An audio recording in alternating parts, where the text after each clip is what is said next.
l'avais laissé sur la chaise. Sur la table. On va pouvoir débuter la cérémonie. D'accord.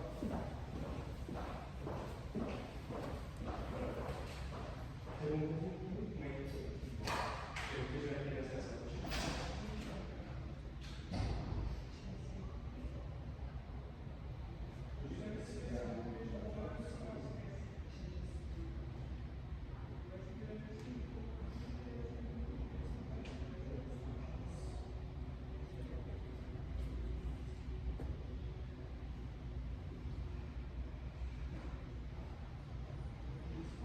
Oui, je vous en prie, allez-y, approchez-vous, c'est bon, Vincent.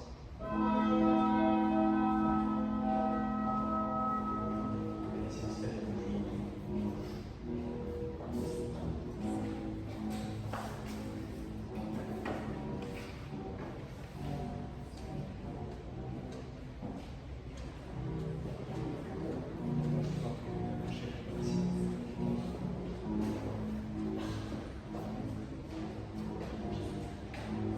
Allez-y, mesdames, messieurs, n'hésitez pas à vous approcher, vous avez plus compliqué s'il vous plaît.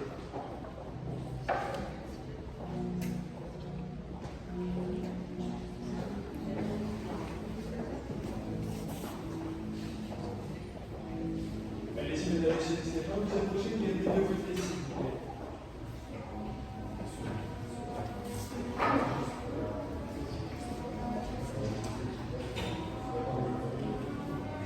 Allez-y, mesdames, messieurs, n'hésitez pas à vous approcher, vous êtes sur la chaise où il y a les petits feuilles.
Mesdames, Messieurs, chères familles, nous sommes réunis ce jour dans ce crématorium pour rendre hommage à Madame Thérèse Rigueul, une femme qui a marqué la vie de ceux qui l'ont connue et aimée.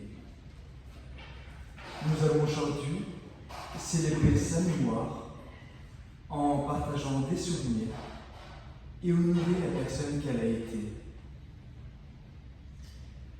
Perdre une personne que l'on aime est une épreuve douloureuse. Mais aujourd'hui, nous souhaiterions transformer ce moment de tristesse en un hommage empreint de respect, d'amour et de reconnaissance.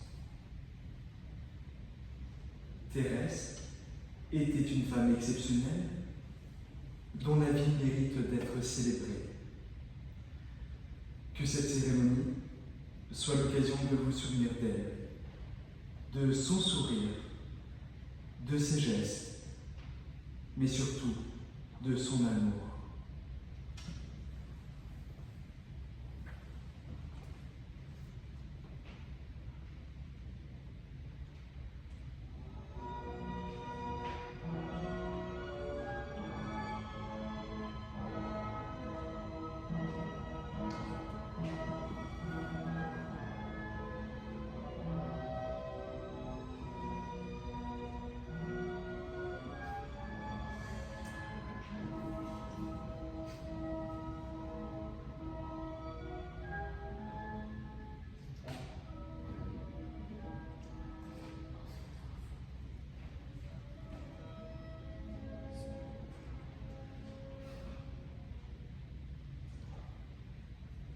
habituellement, nous avons l'habitude, en tant que maître de cérémonie, de personnaliser nos cérémonies.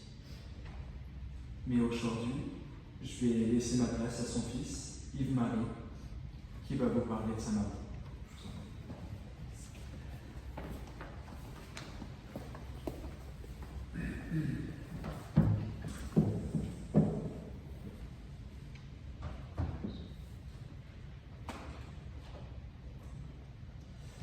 Mesdames et messieurs, bonjour. Je vous remercie tous du fond du cœur pour votre présence en cette très triste occasion. Maman aurait été très touchée de vous savoir tous réunis ici et touchée également par vos nombreux témoignages et messages de soutien. Je vais tâcher d'être bref, car sa vie fut remplie et notre temps ici est limité.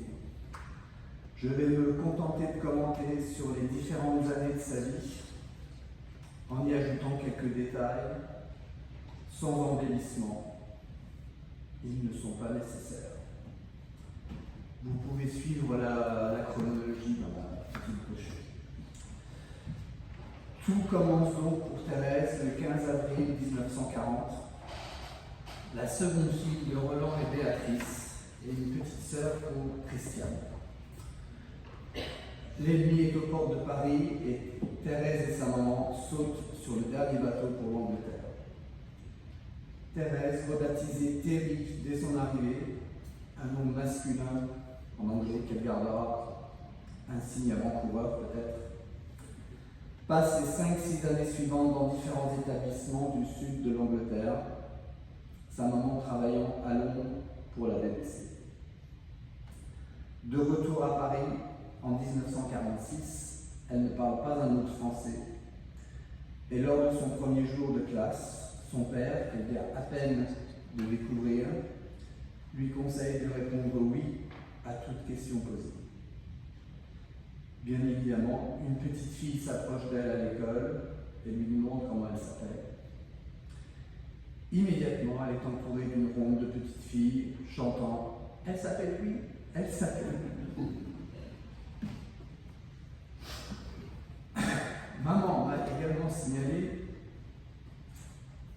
qu'elle se focalisa très tôt sur les maths dans les premières années de sa scolarité, en raison de son handicap temporaire avec le français. Effectivement, elle suivra des cours de maths supérieurs après son bac. Sa rencontre à 18 ans avec son premier mari, Jean, est assez banale. Ils habitent l'un en face de l'autre. Lui fait le pitre depuis la fenêtre de sa chambre de bonne pour attirer son attention. Il y parvient. Ils font une balade au Champ de Mars et 9 mois plus tard, nous voilà. Maman a 19 ans. Entre-temps, ils se sont mariés. Mon père étant catholique et maman plutôt ronde. Bref, toujours est-il qu'ils n'avaient tout compte fait qu'au commun. Mon père était un bon catholique de la Mayenne, avec tous les côtés positifs et négatifs que cela présente, à une Parisienne bilingue et depuis longtemps farouchement féministe. Dans les années 60, Thérèse avait soif d'indépendance et de confort.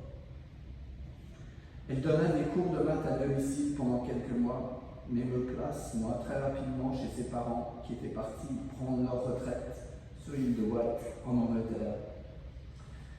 Désormais capable de prendre un job à temps plein, elle intègre le Secours, une compagnie d'assurance en tant que programmeur. Pour ceux qui s'y connaissent un peu en informatique, elle fait partie d'une équipe qui code tout en langage machine. Donc, soit des suites de 0 et de 1. Ils travaillaient sur un gros ordinateur IBM de 16 K de mémoire. Quand le commercial IBM vient leur annoncer qu'ils allaient augmenter la mémoire à 64 K, ils se sont mis en grève, pensant que leur fonction allait devenir tellement simple que n'importe qui pourrait désormais écrire des programmes en notation binaire. Durant ce séjour au secours, elle commence à devenir financièrement indépendante. Et la première chose qu'elle fait avec son argent est de divorcer Jean. Elle rencontre Marc Néagu quelques temps après. Elle entre ensuite chez Arthur Andersen, un des grands cabinets de consulting de l'époque, en tant qu'analyste programmeur, et passe de longs séjours aux USA dans un environnement presque exclusivement masculin. De retour en France, elle est alors financièrement très aisée, et son petit ami, Marc, qui vit désormais avec nous, occupe un poste de responsable informatique système à l'APEC, une caisse d'assurance chômage pour cadres où il l'a fait rentrer. Pour la petite histoire, Marc Néagu se fait vendre une calculette programmable HP par Jean-Louis Gasset, le futur DG d'Apple. Ils se recroiseront plus tard. Elle grimpe très rapidement les échelons et se retrouve directeur de l'APEC au début des années 70. Elle y reste 5-6 ans, mais se brouille avec la direction et les syndicats des comités d'entreprise. Encore une fois, la seule femme dans un milieu très masculin. Avec beaucoup de courage, elle prend des jobs en intérim et finalement, c'est d'ailleurs pour ceux qui le connaissent, c'est là qu'elle rencontre M. Muscat. Elle prend des jobs chez Framatome. Elle prend des jobs en intérim et finalement décide de fonder sa propre entreprise, KA, le 18 novembre 1976, avec Marc Néagu, son ami, et M. Ménard, son adjoint à l'APEC, et elle, donc en tant qu'associée. La société se lance d'abord dans la recherche de noms. Donc, si vous vous appelez Fournier ou Martin ou Dupont ou autre, car vous propose un dossier qui trace l'historique de votre nom, ses ancêtres, ses célébrités, etc. Ça ne marche pas fort. Et quand ça ne marche pas fort dans une petite société, ça se ressent à tous les niveaux. Néagu, on n'appelle plus Marc désormais, mais Néagu, se lance à fond dans la scientologie. Monsieur Ménard a sa dose de problème avec l'une des employées de la société. Enfin bref, c'est le bordel.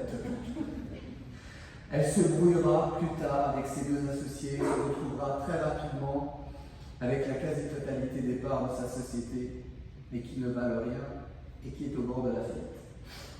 Entre-temps, et avant de se brouiller avec ses associés, l'informatique personnelle démarre fort aux US, et Néagu, avec son insatiable soif pour tout ce qui est gadget,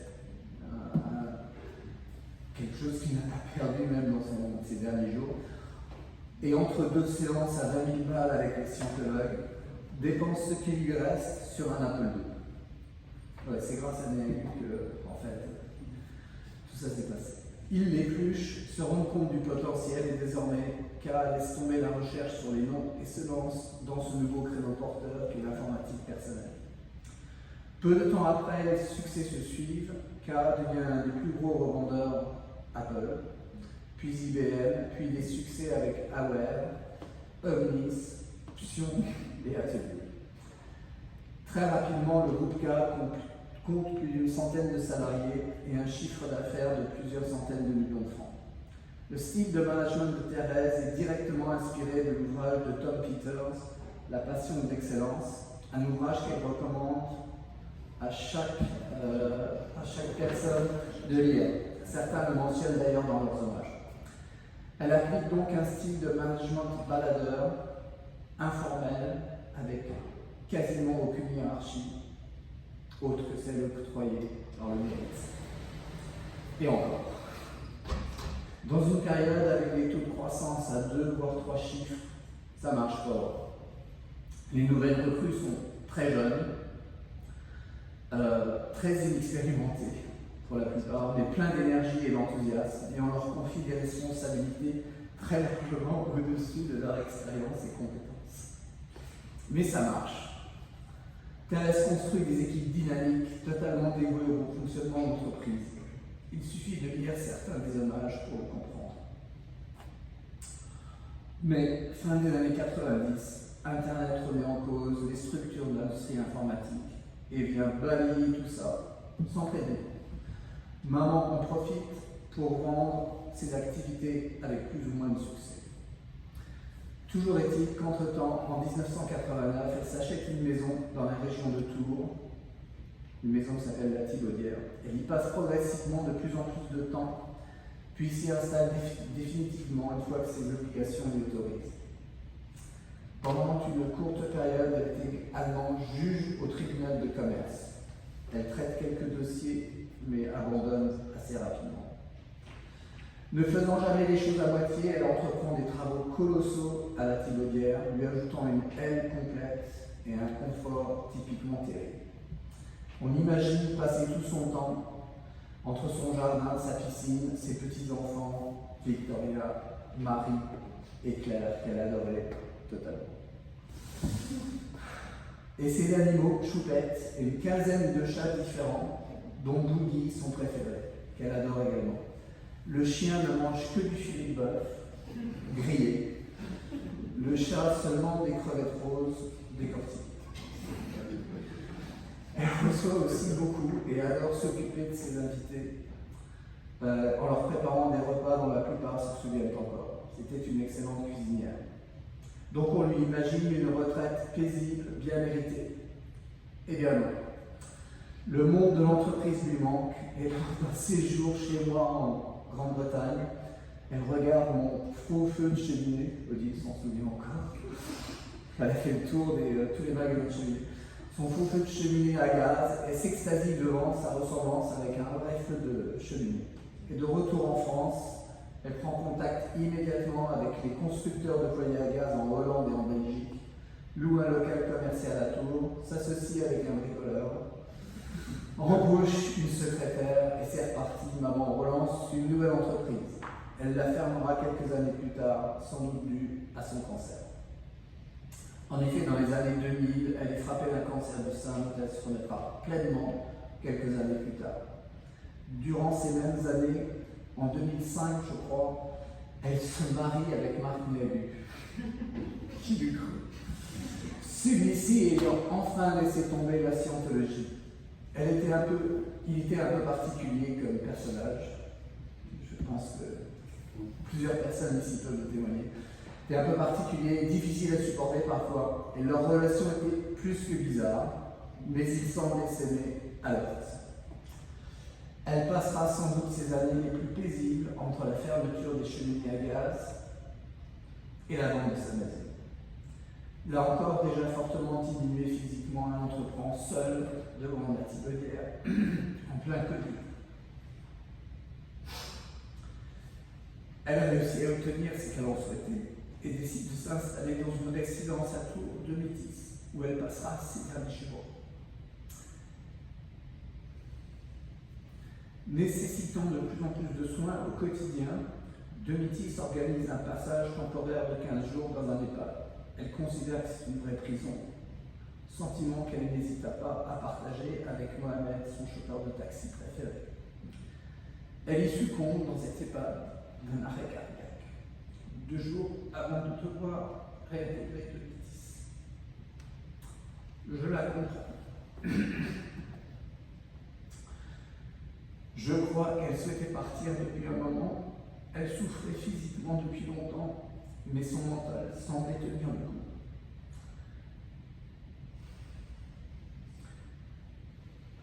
Quand elle se rendit compte que celui-ci commençait à lâcher, elle en eut assez.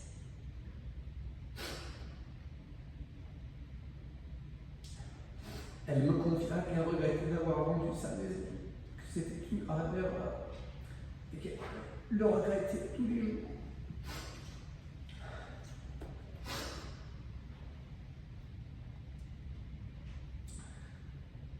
Personnellement, vivant à l'étranger, je n'étais pas très présent, mais le jour de la fête des mères, 2 semaines avant, je lui ai rendu visite. Et j'ai eu plusieurs fois l'occasion de la retrouver.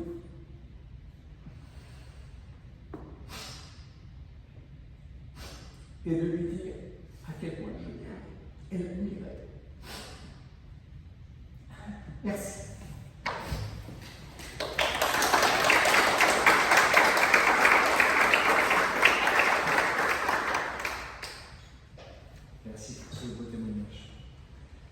vais maintenant inviter Victoria, sa petite fille. Joyeuse fille. Donc Odile, effectivement, va prendre la parole pour les deux petites filles qui ne sont pas présentes aujourd'hui.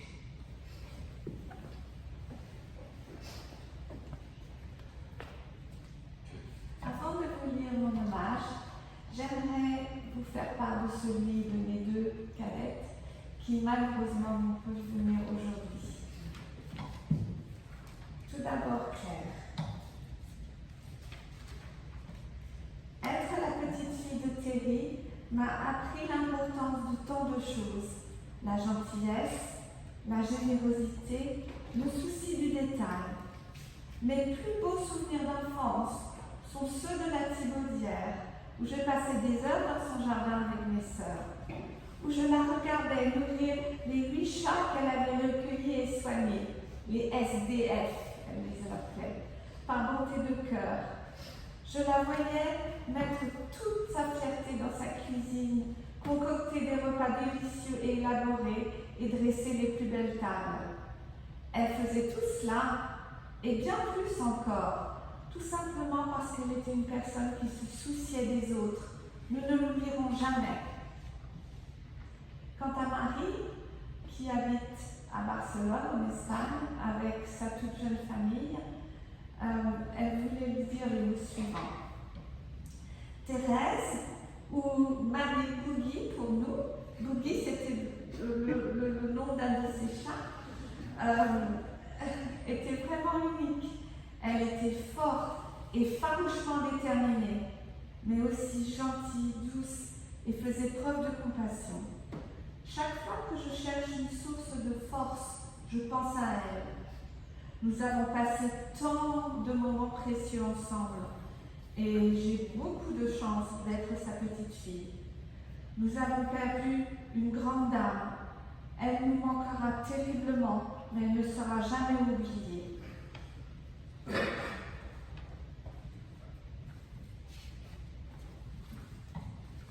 Pour ma part, j'ai rencontré Thérèse lors de mon embauche chez K. À l'époque, elle dirigeait une toute petite équipe. Quelle femme exceptionnelle. Tous les témoignages j'en font part. Elle a appris à travailler à tant de personnes. Nous étions tous si jeunes et elle nous a fait confiance.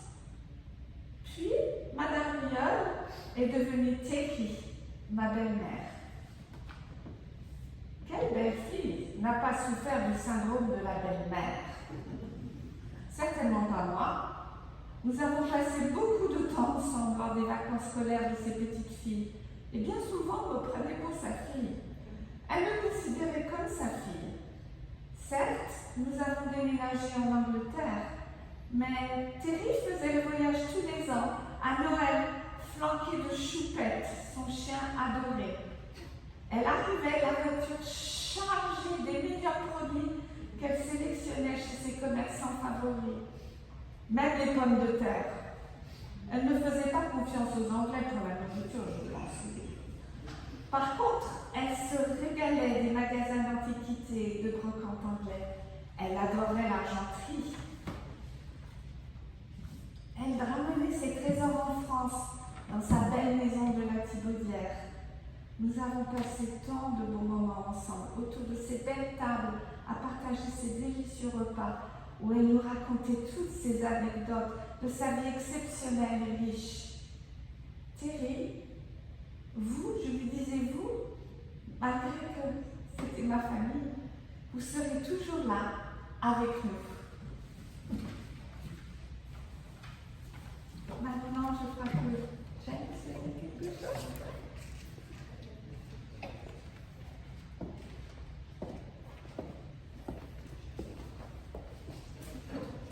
So I'm afraid this is in English. I am Terry's nephew, the grandson of Christiane, her elder sister. I just wanted to share a few memories.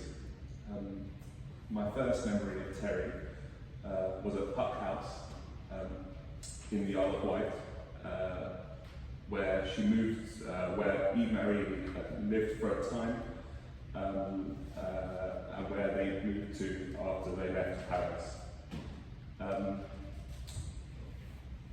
I mean, I think I first experienced her legendary hospitality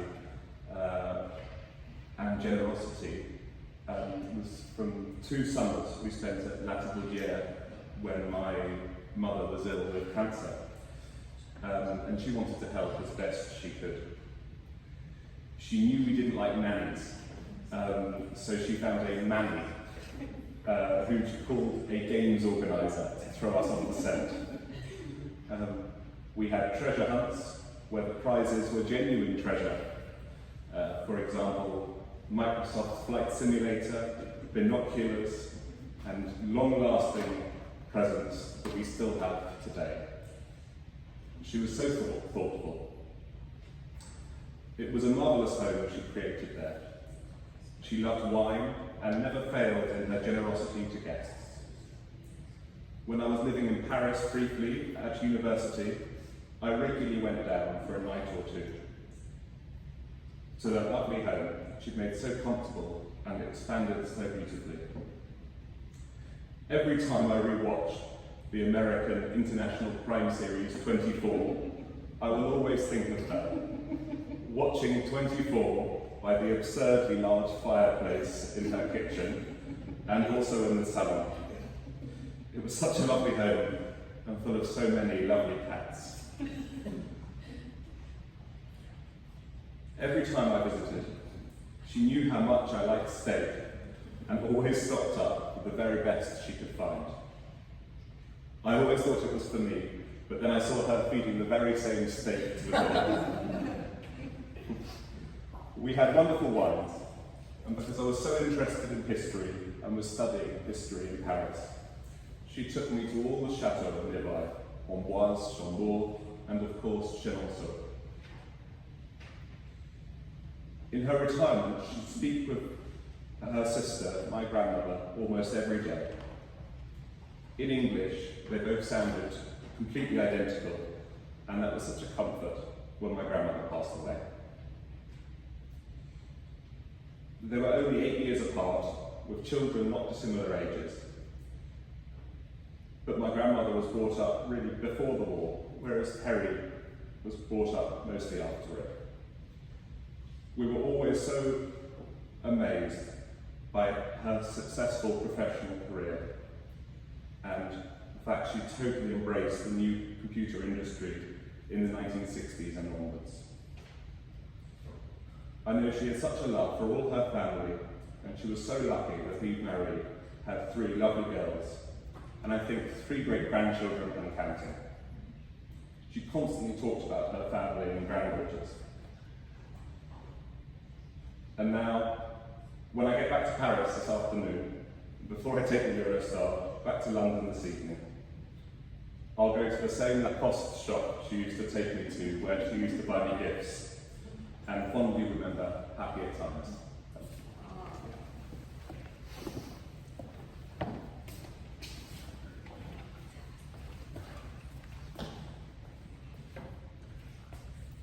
Je vais vous lire un passage de Henry Scott Holland, La mort n'est rien. La mort n'est rien, je suis simplement passé dans la pièce à côté. Je suis moi, tu es toi. Ce que nous étions l'un pour l'autre, nous le sommes toujours. Donne-moi le nom que tu m'as toujours donné. Parle-moi comme tu l'as toujours fait. N'emploie pas de ton différent. Ne prends pas un air solennel ou triste. Continue à rire de ces petites choses qui nous amusaient tant. Prie, souris, pense à moi, prie pour moi. Que mon nom soit prononcé à la maison, comme il y a toujours été, sans emphase d'aucune sorte, sans façon. La vie signifie tout ce qu'elle a toujours signifié. Elle est ce qu'elle a toujours été. Le fil n'est pas coupé. Pourquoi serais-je hors de ta pensée parce que je suis hors de ta vue? Je t'attends, je ne suis pas loin. Juste de l'autre côté du chemin. Tu vois, tout est bien.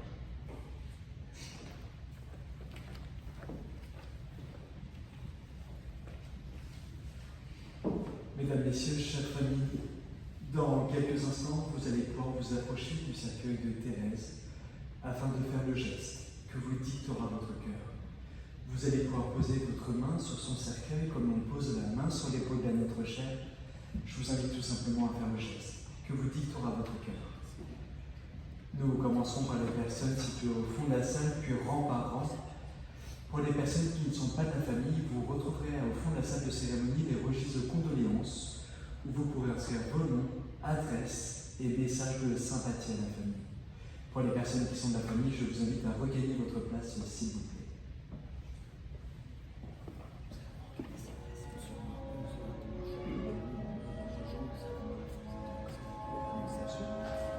Voilà, mesdames et messieurs, juste pour votre information, la famille vous convie toutes et tous au château de Belmont,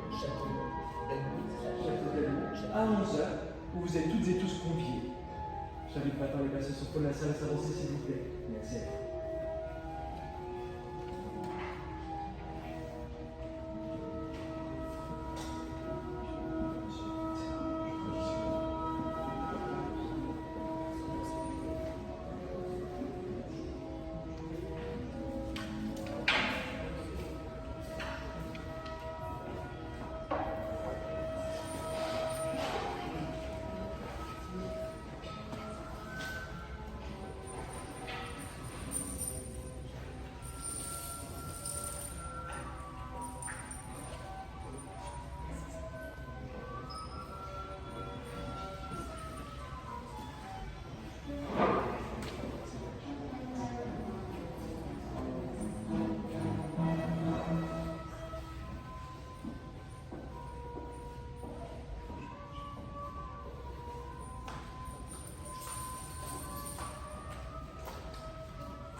Alors ça c'est la tête. Parce que c'est chacun qui a fini sa photo, c'est pour ça, c'est vrai, on a dit ça. Oui, voilà, comme ça, faites comme ça. Ça vous convient? On fait comme ça? Ça m'embête pour vous, effectivement. Oh, juste celui-ci.